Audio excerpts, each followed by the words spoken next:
आप सभी को होली की बहुत बहुत बहुत बहुत बधाइयाँ। तो आज है होली का दिन और बहुत सारा काम निपटाने के बाद मैं आ गई हूँ ब्लॉगिंग करने। आप लोगों के साथ शेयर करती हूँ कि इस साल कैसे हमने होली सेलिब्रेट किया।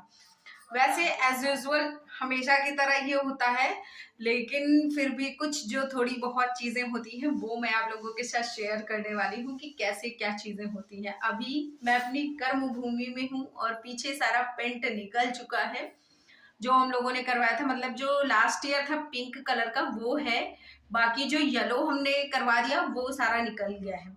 और इसका क्या निकलने का रीजन है आई डोंट नो, बट हो गया है। लेकिन चलो खैर अभी कोई दिक्कत नहीं है क्योंकि अब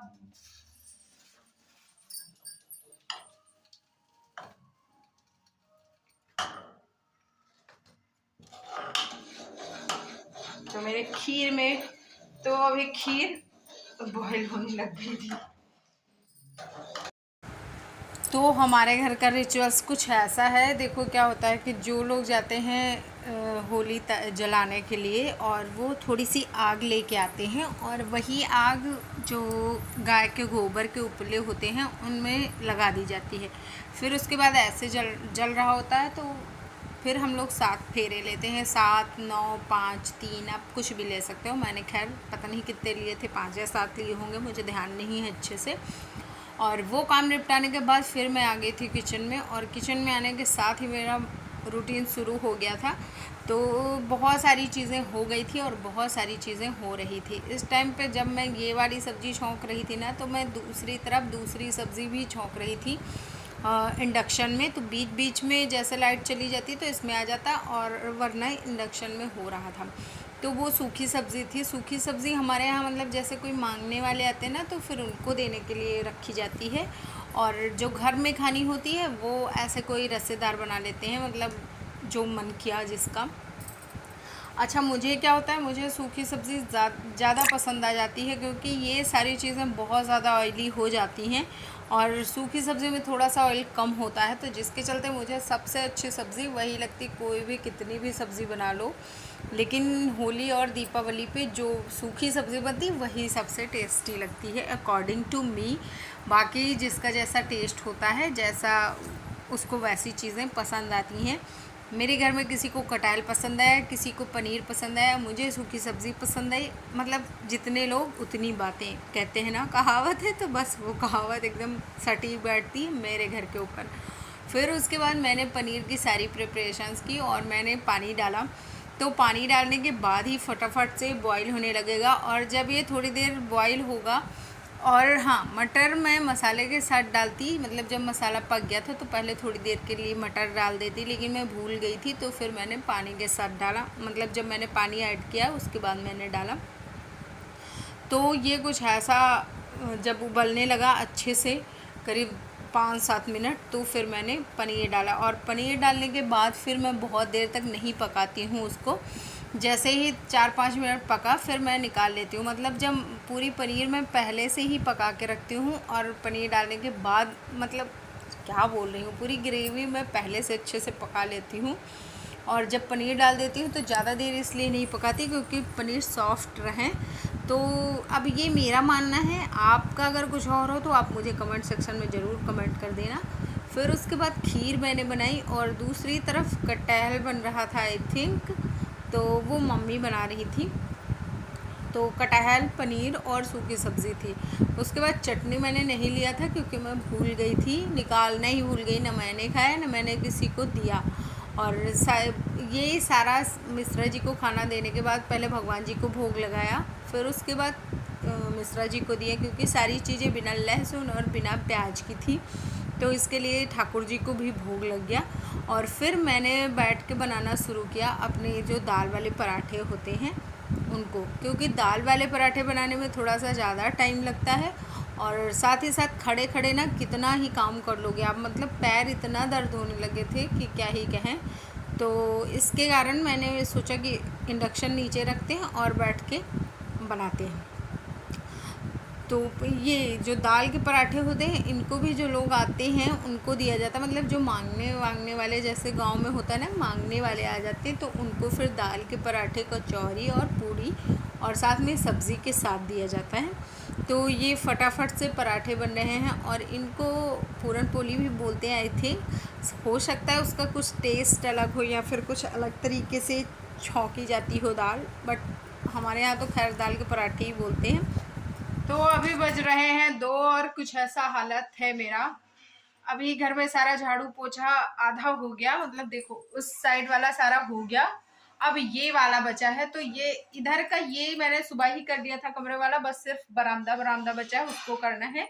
और उसके बाद देखो टाइम हो गया है 2 बजा ना, और इस टाइम पे मैंने कुछ नहीं खाया है, बस मैंने 1 कप चाय, गर्म पानी और 2 खजूर खाए हुए हैं।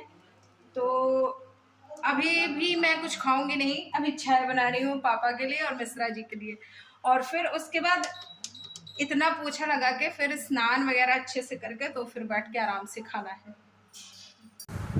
तो अभी पापा ने बोला कि चाय बना दो, तो उनके लिए मैंने सोचा कि पहले चाय बना देती हूँ, उनको चाय दे दूँ, ज्ञानू को और पापा को, ज्ञानू के पापा को, तो फिर मैं स्नान करने चली जाऊँगी। तो अभी तैयार हो चुकी हूँ और ये वाली साड़ी पहन लिया है। तो ये वाली साड़ी बहुत पुरानी थी, लेकिन अभी मैंने आज इसको निकाल लिया, नया अब की मैंने नहीं पहना, क्योंकि थोड़ा सा ना घर का माहौल ठीक नहीं है। और उसका एक रीज़न ये है कि वो मेरी ननंद है, तो अभी उसकी डिलीवरी हुई है और उसका बेटा हॉस्पिटल में है, मतलब जिस दिन से हुई है उसी दिन से उसका बेटा हॉस्पिटल में था।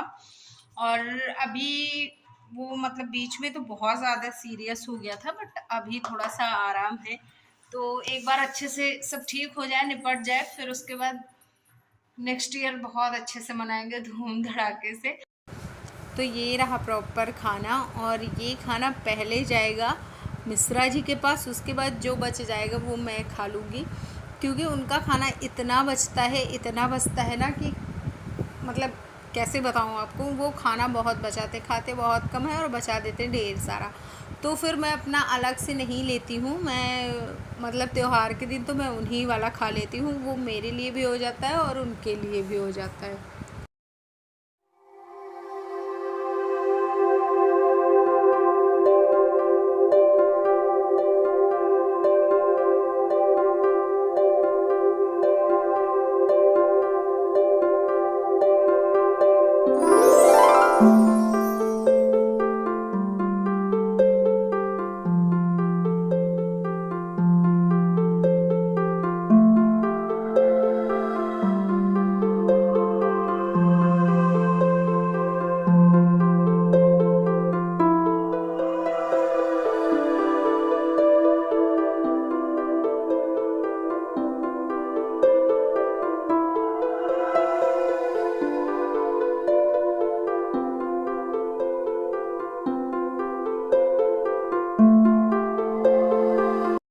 तो सारा रेडी होने के बाद मैं आ गई थी छत पे कपड़े डालने, और इस टाइम पे देखो कुछ ऐसी हो गई हूँ मैं।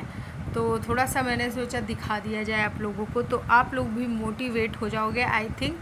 और इस टाइम पे मेरा फिर हो सकता है थोड़ा सा वेट गेन हो, हालांकि मैं कोशिश करूँगी कि ना हो, लेकिन जैसे त्यौहार होते हैं ना, तो कुछ चीज़ें आप कितना भी कोशिश करो, किसी के घर आप जाओगे ना तो कुछ चीज़ें खानी पड़ ही जाती हैं। मतलब कोई कहने लगता है बार बार खा लो, तो मुझे ना कहते हुए नहीं अच्छा लगता।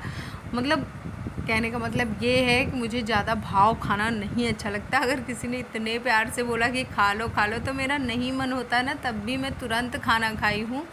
फिर भी मैं किसी को मना नहीं कर पाती, थोड़ा सा ही खा लूँ बट मैं खा लेती हूँ। देखो क्या होता है कि जैसे हम थोड़ा सा खा लेते हैं किसी के घर पे, कोई इतने प्यार से हमको ऑफ़र कर रहा है तो थोड़ा सा हमारा कुछ नहीं होना, थोड़ा सा हो जाता है कैलोरी का इधर उधर, लेकिन वो सारी चीज़ें हम मैनेज कर लेते हैं। कहीं कहीं पे होता है कि रिश्ते ज़्यादा ज़रूरी होते हैं और उनको समेटना ज़्यादा ज़रूरी हो जाता है खाने के से।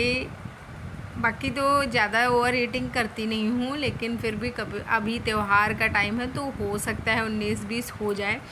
बाकी जैसा भी होगा आपको आगे आने वाले वीडियो में पता चल ही जाएगा कि मेरा वेट गेन हुआ है या फिर नहीं हुआ है।